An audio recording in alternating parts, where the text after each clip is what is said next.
Hello everyone, welcome to dynamics TNPSC hub. Today நம்ம என்ன பார்க்க போகிறோம்னா, பாலிட்டி எங்கே படிக்கணும், எப்படி படிக்கணும் அப்படின்றதாங்க.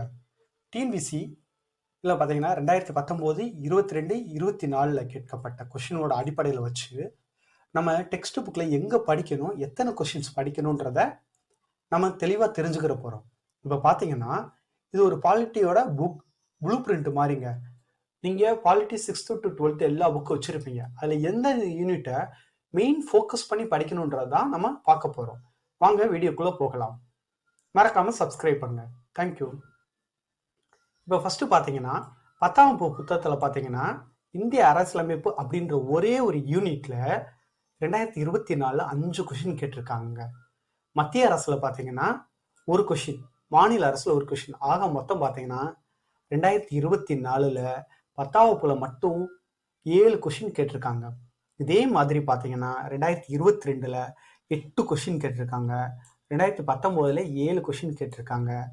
9ஆம் புக்கோட அடிப்படையில் பார்த்தீங்கன்னா 2024 அரசாங்க வகைகளின் அப்படின்றதையும் உள்ளாட்சி அமைப்புகள்லேருந்து கேட்டிருக்காங்க. ஸோ ஒரு கொஷின் கேட்டிருக்காங்க. 2022 எதுவுமே கேட்கல. 2019 4 கொஷின் கேட்டிருக்காங்க. ஸோ இதை பேஸ் பண்ணி நீங்கள் எல்லார்ட்டுமே 6லேருந்து 12 வரையும் பாலிட்டி புக்கு வச்சுருப்பீங்க. அந்த புக்கை இந்த சிலபஸ் வைஸ் நீங்கள் பிரித்து படிச்சிங்கன்னா ரொம்ப ஈஸியாக உங்களுக்கு புரியுங்க. சரிங்களா? இப்போ ஏன் வகுப்பு பார்த்தீங்கன்னா 2022 ஒரு கொஷின், 24 ஒரு கொஷின், 19 ஒரு கொஷின், ஆக மொத்தம் பார்த்தீங்கன்னா இந்த மாதிரி உங்களுக்கு கொஷின்ஸ் கேட்டுக்கிட்டே இருக்காங்க. இதில் 2024 ஒரு கொஷின், 22 2, 2019 2. ஸோ இதே மாதிரி எல்லா புக்குக்கும் உங்களுக்கு தெளிவாக இந்த ப்ளூ பிரிண்ட் கொடுத்துருக்கேங்க. ஸோ இந்த புக்கெல்லாம் எங்கெங்க இந்த யூனிட்ஸ் இருக்குது அப்படின்னு பார்த்தீங்கன்னா 10ஆம் வகுப்புல பார்த்தீங்கன்னா இந்த 3 யூனிட் ரொம்ப மெயின் முக்கியம். இந்திய அரசியலமைப்பு, மத்திய அரசு, மாநில அரசு. அப்படியே பார்த்தீங்கன்னா 9ஆம் வகுப்பு எடுத்துக்கிட்டிங்கன்னா அரசாங்க அமைப்புகள் மற்றும் மக்களாட்சி, தேர்தல், அரசியல் கட்சிகள், அழுத்த குழுக்கள் எல்லாமே முக்கியம். மனித உரிமைகள். இப்போ இதில் அந்த மனித உரிமைகள்லாம் பார்த்தீங்கன்னா மனித உரிமைகள் தினம் கேட்டிருந்தாங்க. நம்ம டிசம்பர் 10 அப்படின்றது அரசாங்கத்தின் வகைகளில் ஒரு கட்சி, இரு கட்சி, பல கட்சி முறை கேட்டிருந்தாங்க. உள்ளாட்சி அமைப்புகளை பார்த்தீங்கன்னா இப்போ ஊராட்சி தினம் கேட்டிருந்தாங்க. ஸோ பார்த்தீங்கன்னா இந்த மாதிரி கொஷின்ஸ் புக்கில் தான் கேட்குறாங்க. இதோட ஆதார வீடியோ நீங்கள் நெக்ஸ்ட் வீடியோலேயே உங்களுக்கு இருக்குது. சரிங்களா?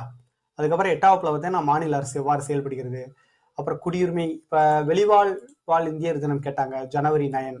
இது எல்லாமே இதுலேருந்து இன்வால்வ் ஆனது. சமய சார்பின்மை, புரிந்து கொள்ள, மனித உரிமைகள் திரும்ப கேட்கறதாங்க. நிதித்துறை, இந்த நிதித்துறையிலலாம் பார்த்தீங்கன்னா லோக்பால், லோக் ஆயுக்தா இதெல்லாம் இன்வால்வ் ஆகிருக்குங்க.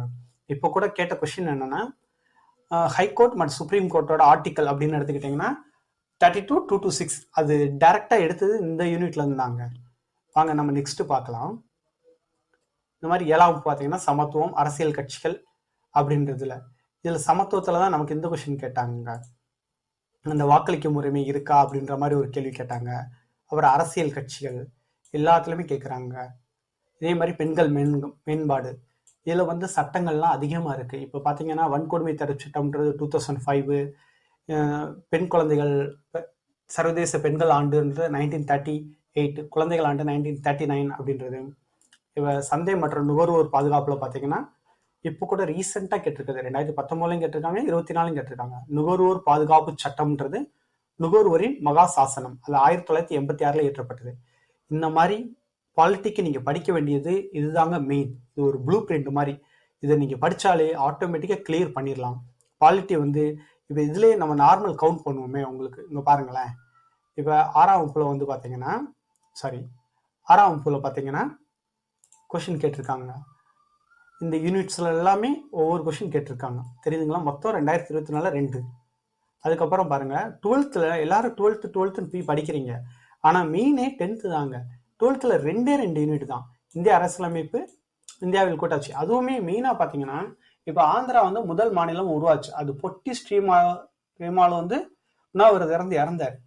அதே மாதிரி தமிழ்நாடு அப்படி வேணும்னு போராடினவர் சங்கரலிங்கனார். அந்த ஒரே ஒரு கேள்வி தாங்க ரிப்பீட்டடாக வருது. அதுக்கப்புறம் சோர்ஸ் ஆஃப் கான்ஸ்டிடியூஷன் இந்த யூனிட்ல இருக்குங்க. இது 2 தான் மெயின். ஸோ 2022 3 கொஸ்டின் கேட்டிருக்காங்க. இப்போ நம்ம ஒரு 2024 மட்டும் பாருங்களேன். இப்போ 2024 6ஆம் வகுப்புலேருந்து 2 கொஸ்டின்களா, இதுலேருந்து ஒரு கொஸ்டின்களா, 3, இங்கே 2 5, இங்கே ஒரு 6, இங்கே 6 7 எத்தனைங்க, 6 7 13 கொஷின்ஸ் புக்கில் இருந்தாங்க கேட்டிருக்காங்க. ஸோ அதனால தான் நான் சொல்கிறேன், நீங்கள் புக்கை படித்தாலே போதுமானது, ஆட்டோமேட்டிக்காக கிளியர் ஆயிரும். இந்த பேஸை வச்சுக்கிட்டே நான் நெக்ஸ்ட் வந்து பார்த்தீங்கன்னா 2019 22 24 கேட்கப்பட்ட டிஎன்பிசியில் குரூப் 4ல் கேட்கப்பட்ட பாலிட்டியோட கொஷின்ஸை ஆதாரத்தோட போட்டிருக்கேன். நீங்கள் நெக்ஸ்ட் வீடியோ பாருங்கள், உங்களுக்கு நிச்சயமாக ஹெல்ப்ஃபுல்லாக இருக்கும். நன்றி. மறக்காமல் சப்ஸ்கிரைப் பண்ணுங்கள். தேங்க்யூ.